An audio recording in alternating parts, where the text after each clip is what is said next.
बाबा जी और हुजूर जी की प्यारी संगत जी, राधा स्वामी जी, स्वागत है आपका हमारे चैनल सतगुरु का ज्ञान में। संगत जी, जब एक जीव को पूर्ण दयाल सतगुरु की शरण प्राप्त होती है और नामदान की अनमोल बख्शिश मिलती है, तो उसका रूहानी सफर शुरू होता है। साधक बड़े चाव और उत्साह के साथ हर सुबह अमृत वेले उठकर भजन सिमरन पर बैठना शुरू करता है। शुरुआत में उसे आनंद भी आता है, मन में शांति भी महसूस होती है और ऐसा लगता है कि सतगुरु की दया का हाथ साक्षात सिर पर है।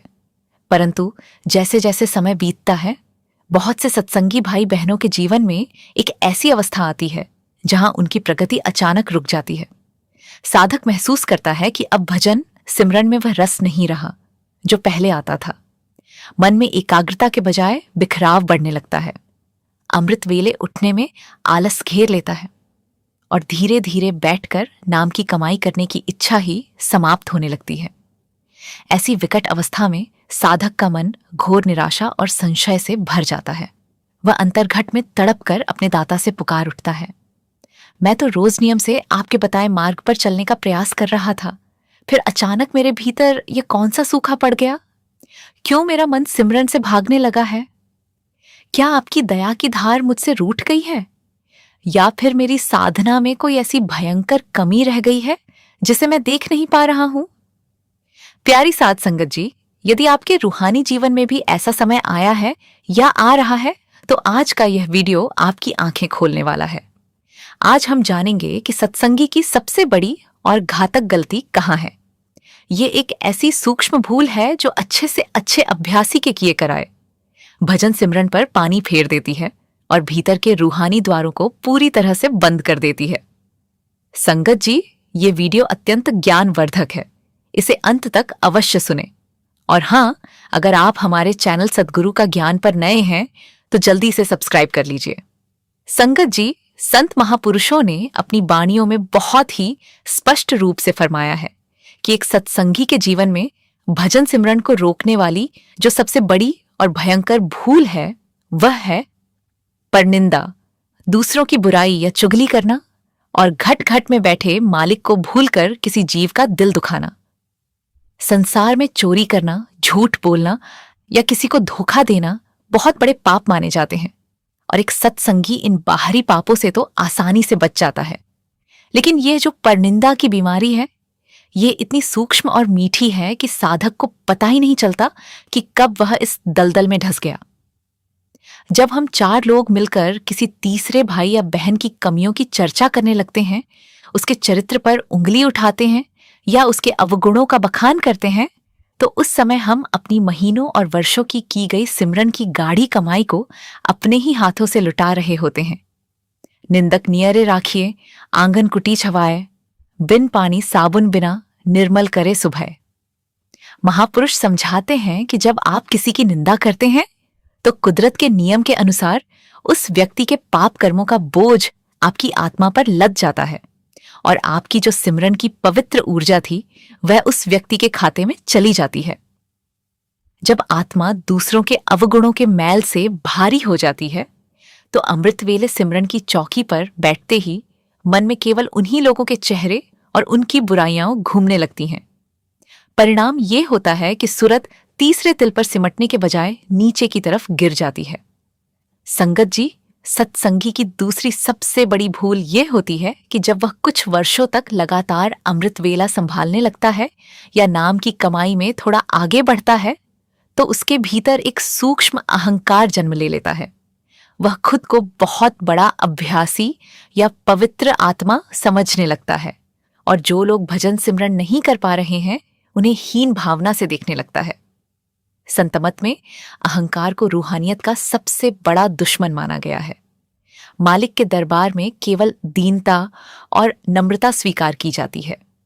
जैसे ही साधक के भीतर यह विचार आता है कि मैं तो बहुत सुंदर साधना कर रहा हूं, वैसे ही दयाल सतगुरु अपना हाथ पीछे खींच लेते हैं, क्योंकि गुरु कभी भी अपने बच्चे के भीतर अहंकार के विष को पनपने नहीं देते।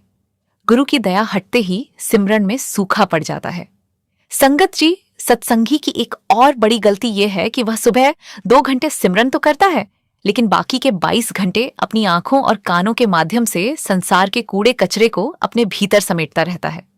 आज के इस आधुनिक युग में जहां हर हाथ में यंत्र, मोबाइल मौजूद है, साधक बिना सोचे समझे ऐसी फिल्में, दृश्य या इंटरनेट पर सामग्रियां देखता रहता है जो उसके मन में काम, क्रोध और वासना के विचारों को भड़काती हैं। महापुरुष फरमाते हैं कि हमारी आंखें और कान अंतर्घट के द्वार हैं। आप दिन भर जो कुछ भी इन द्वारों से भीतर भेजेंगे वही आपके अवचेतन मन में जमा हो जाएगा। जब आप सुबह आंखें बंद करके बैठेंगे तो वही सारी गंदी तस्वीरें, वही सांसारिक वासनाएं और वही फूहड़ संगीत आपके भीतर सिनेमा की तरह चलने लगेगा। फिर आप सतगुरु से शिकायत करते हैं कि मन नहीं टिकता। मन तो वही दिखाएगा जो आपने उसे दिन भर परोसा है। संगत जी, संतमत में पवित्र और सात्विक खान पान पर जितना जोर दिया गया है, उतना ही जोर हक हलाल की कमाई पर भी दिया गया है। एक सत्संगी की बहुत बड़ी भूल ये होती है कि वह सोचता है कि यदि वह मांस मदिरा का सेवन नहीं कर रहा है तो उसका खान पान पूरी तरह शुद्ध है। लेकिन संतों का नियम इससे कहीं अधिक सूक्ष्म है। यदि आपके घर में आने वाला धन किसी का दिल दुखाकर, रिश्वत लेकर, धोखा देकर या किसी गरीब का हक मारकर कमाया गया है, तो उस धन से जो अन्न खरीदा जाएगा और जो भोजन पकेगा वह पूरी तरह से अशुद्ध और पाप की वृत्तियों से भरा होगा। ऐसा अन्न जब हमारे शरीर के भीतर जाता है तो वह हमारी बुद्धि को भ्रष्ट कर देता है और आत्मा की सूक्ष्म नाड़ियों को जड़ बना देता है। जैसा खाए अन्न वैसा होवे मन, जैसा पिए पानी वैसी होवे बाणी। जब दूषित कमाई का अन्न अंदर जाता है तो वह अमृत वेले हमारे भीतर घोर आलस और तामसिक नींद पैदा करता है। साधक चाहकर भी बिस्तर नहीं छोड़ पाता और यदि बैठ भी जाए तो उसे केवल उबासी और तंद्रा, नींद के झोंके ही आते रहते हैं। संगत जी, जब कोई साधक पूरी लगन से सिमरन करता है तो सतगुरु की दया से उसे अंदर कुछ प्रकाश दिखाई देने लगता है, या कोई अलौकिक ध्वनि सुनाई देने लगती है, या सपने में सदगुरु के नूरी स्वरूप के दर्शन होने लगते हैं। यहां पर सत्संगी एक बहुत बड़ी नादानी कर बैठता है। वह अपने इन गुप्त रूहानी अनुभवों को अपने मित्रों, रिश्तेदारों या अन्य सत्संगियों के सामने बड़प्पन दिखाने के लिए प्रकट कर देता है। संतों ने रूहानी अनुभवों को गुप्त धन कहा है। जैसे यदि किसी व्यक्ति को रास्ते में सोने की अशर्फियों से भरा घड़ा मिल जाए और वह समझदार हो तो वह उसे छुपाकर चुपचाप अपने घर ले आएगा। लेकिन यदि वह मूर्ख हुआ और बीच चौराहे पर खड़े होकर चिल्लाने लगा कि देखो मुझे खजाना मिला है, तो डाकू उसे लूट लेंगे या सरकार उसे जब्त कर लेगी। ठीक इसी प्रकार जब हम अपने अंदर के अनुभवों का ढिंडोरा पीटते हैं तो काल और माया के पहरेदार हमारे उस रूहानी धन को तुरंत छीन लेते हैं। अहंकार के आते ही अंतर के सारे दरवाजे बंद हो जाते हैं और साधक का सिमरन पूरी तरह से ठप हो जाता है। संगत जी, सत्संगी की एक और सूक्ष्म गलती ये होती है कि वह भजन सिमरन को एक व्यापार या सौदा मान लेता है। वह सोचता है कि मैंने 6 महीने से रोज 2 घंटे सिमरन किया है तो अब मुझे प्रकाश दिख जाना चाहिए, मुझे शब्द सुनाई दे जाना चाहिए। वह हर समय इसी उधेड़बुन में बैठा रहता है कि आज मुझे क्या दिखाई दिया। ये उतावलीपन और फल की इच्छा ही सिमरन के मार्ग में सबसे बड़ी बाधा बन जाती है। जब साधक इच्छा लेकर बैठता है तो उसका मन एकाग्र होने के बजाय उस इच्छा के पीछे भागने लगता है। महापुरुष फरमाते हैं कि तुम्हें मालिक के दरबार में एक निष्काम सेवक की तरह बैठना है। तुम्हारा काम केवल सिमरन करना है। फल कब देना है, कितना देना है और कौन सी रूहानी अवस्था में लेकर जाना है, ये पूरी तरह से दयाल सद्गुरु की मौज और मर्जी पर निर्भर है। जब हम अपनी मर्जी गुरु पर थोपने की कोशिश करते हैं तो सिमरन की गति रुक जाती है। संगत जी, यदि जाने अनजाने हमसे ये गलतियां हो चुकी हैं और हमारा भजन सिमरन रुक गया है तो निराश होने की बिल्कुल आवश्यकता नहीं है। हमारे सतगुरु दया के महासागर हैं। यदि हम सच्चे दिल से अपनी भूलों को सुधारने का संकल्प लें तो वे दोबारा अपनी दया की धार से हमें सराबोर कर सकते हैं। इसके लिए हमें निम्नलिखित कदम उठाने होंगे। 1. मौन का अभ्यास और रसना पर नियंत्रण। संगत जी, पर निंदा से बचने का सबसे सुंदर उपाय है कम बोलना और केवल जरूरत पड़ने पर ही बोलना। जब भी आप किसी समूह में बैठें और वहां किसी की चुगली या बुराई शुरू हो, तो या तो उस स्थान से चुपचाप उठ जाएं या फिर अपने मन के भीतर गुरु के नाम का सिमरन शुरू कर दें। अपनी जुबान से कभी किसी के अवगुणों का बखान मत करें। याद रखें कि हमें अपना हिसाब देना है, संसार का नहीं। 2, दीनता और सच्चे दिल से क्षमा याचना। हर रात सोने से पहले अपने सतगुरु के चरणों का ध्यान करके बैठें और पूरे दिन में हुई अपनी सभी गलतियों, विशेषकर यदि आपने किसी का दिल दुखाया हो, तो उसके लिए रोकर क्षमा मांगे। जब साधक अपने अवगुणों को स्वीकार करके सद्गुरु के सामने रोता है, तो गुरु का दिल पसीज जाता है और वे अपनी दया की अग्नि से साधक के उन पापों के मैल को जलाकर भस्म कर देते हैं। 3, इंद्रियों पर सख्त पहरा। दिन के समय सोशल मीडिया और मोबाइल के व्यर्थ के उपयोग को पूरी तरह सीमित कर दें। ऐसी कोई भी चीज मत देखें या सुने जो आपके मन की शांति को भंग करती हो। खाली समय में संतों की बानियों का पाठ करें, रूहानी साखियां पढ़ें या सतगुरु के स्वरूप का मानसिक ध्यान करें। जब दिन भर इंद्रियों पर कड़ा पहरा रहेगा, तो सुबह सिमरन में मन को समेटना बहुत आसान हो जाएगा। संगत जी, एक बार एक पुराना अभ्यासी सत्संगी भाई हुजूर महाराज जी के चरणों में आया। उसका चेहरा उतारा हुआ था और वह बहुत उदास था।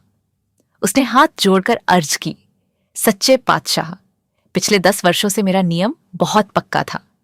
मैं रोज अमृत वेले उठता था और मुझे अंदर बहुत सुंदर प्रकाश और घंटियों की मधुर ध्वनि सुनाई देती थी।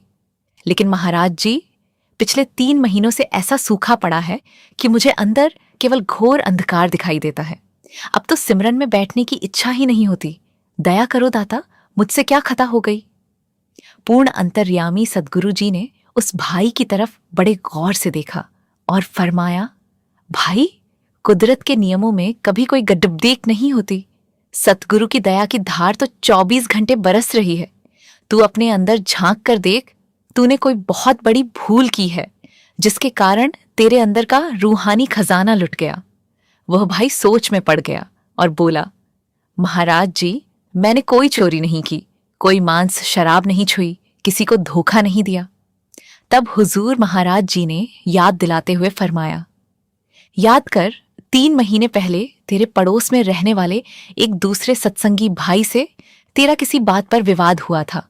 तूने 4 सत्संगियों के बीच बैठकर उसके चरित्र पर लांछन लगाए थे और उसकी बहुत निंदा की थी। उस भाई का दिल बहुत दुखा था और वह रोया था। बस उसी क्षण से तेरी वर्षों की कमाई उसके खाते में चली गई और उसकी कमियों का मैल तेरे भीतर आ गया। जब तक तू उस भाई से हाथ जोड़कर सच्चे दिल से माफी नहीं मांगेगा, तब तक तेरे अंदर का यह दरवाजा दोबारा नहीं खुलेगा। उस सत्संगी भाई की आंखें खुल गईं। वह तुरंत अपने घर गया, उस पड़ोसी भाई के चरणों में गिरकर रोया और अपनी भूल की माफी मांगी। जैसे ही उसका अहंकार टूटा और उसने क्षमा मांगी, अगली ही सुबह अमृत वेले जब वह सिमरन पर बैठा, तो सतगुरु की दया से उसे दोबारा वही प्रकाश और अलौकिक ध्वनि सुनाई देने लगी। संगत जी, संतमत का ये मार्ग तलवार की धार पर चलने के समान है। यहां जितनी बड़ी बख्शिश मिलती है, उतनी ही बड़ी जिम्मेदारी भी साधक के कंधों पर आती है। हम दिन भर जो छोटी मोटी गलतियां करते हैं, उन्हें साधारण मानकर नजरअंदाज नहीं कर सकते, क्योंकि रूहानियत के ऊंचे स्तर पर एक छोटा सा गलत विचार भी आत्मा को नीचे गिराने के लिए काफी होता है। इस मानव जीवन का एक एक श्वास बहुत कीमती है। इसे संसार की व्यर्थ की बातों, निंदा चुगली, राग द्वेष और अहंकार में बहकर नष्ट मत होने दीजिए। सजग रहिए, अपनी इंद्रियों पर कड़ा पहरा रखिए और हमेशा अपने भीतर दीनता और नम्रता का भाव बनाए रखिए। जब आप खुद को पूरी तरह से मिटाकर एक अदना सा दास समझकर सतगुरु के चरणों में सौंप देंगे, तो संसार की कोई भी ताकत आपके भजन सिमरन को रोक नहीं पाएगी। संगत जी, यदि आज के इस सत्संग से आपको अपने रूहानी मार्ग की इन सूक्ष्म बाधाओं और सत्संगी की इस सबसे बड़ी गलती का सही बोध हुआ हो, तो इस दिव्य संदेश को अपने सभी सत्संगी भाई बहनों, मित्रों और प्रेमी परिवारों के साथ अवश्य साझा करें, ताकि किसी राह भटकते हुए खोजी भाई बहन की साधना बच सके। साथ ही ऐसे ही गहरे आध्यात्मिक सत्संग, भजन सिमरन की विधि और संत मत से जुड़े रहस्यों को सुनने के लिए हमारे चैनल सतगुरु का ज्ञान को जरूर सब्सक्राइब करें। कमेंट में राधा स्वामी लिखकर अपनी हाजिरी जरूर लगाएं। बाबा जी आप सभी पर अपनी कृपा बनाए रखें और हम सबको भीतर की उस दिव्य धुन तक पहुंचने की शक्ति दें। मिलते हैं अगली वीडियो में एक नए आध्यात्मिक रहस्य के साथ। राधा स्वामी जी।